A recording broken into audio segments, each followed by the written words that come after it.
La méthode isokinétique, c'est une méthode qui fait référence en fait au mouvement de notre exercice. Donc, lorsqu'on effectue une répétition isokinétique, c'est que la tension dans le muscle, donc le rythme auquel on le performe, est constant sous tous les angles. Donc, par exemple, si je fais un dumbbell press, la montée versus la descente va être au même rythme. Donc, il y a une tension qui est constante dans le muscle. C'est une méthode qui est extrêmement intéressante pour augmenter le recrutement musculaire sur un exercice, sur des groupes musculaires. Ça permet de renforcer les tendons, les ligaments, une articulation. Donc, c'est vraiment une bonne méthode aussi pour les gens qui ont une blessure, une douleur ou vraiment une faiblesse à un muscle ou une articulation et qui veut éviter de se blesser tout en pouvant continuer à stimuler le groupe musculaire. Donc, il y a vraiment un effet, en fait, de potentialisation par le maintien de la tension qui est continu. Donc, on a vraiment un meilleur mind-muscle connection. Comme je mentionnais, on a plus tendance à recruter un maximum de fibres. Et en plus, ben, on a une protection au niveau des tendons et des ligaments.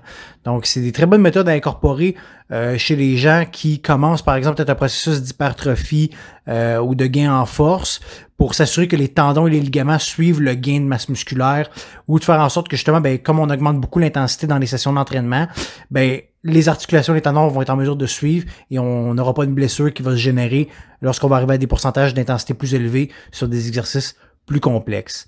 Généralement, on va essayer d'avoir un temps sous tension de maximum 60 secondes. Donc, généralement, on va performer 6 répétitions avec un tempo, par exemple, de 5-0, 5-0.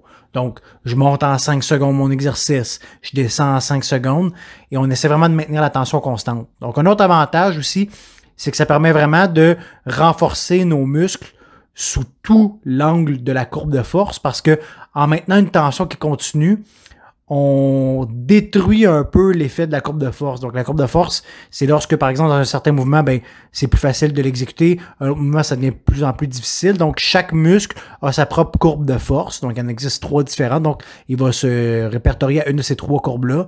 Mais quand je fais isokinétique, je détruis complètement les principes de courbe de force, ce qui fait en sorte que, ben, j'améliore vraiment mes weakest links.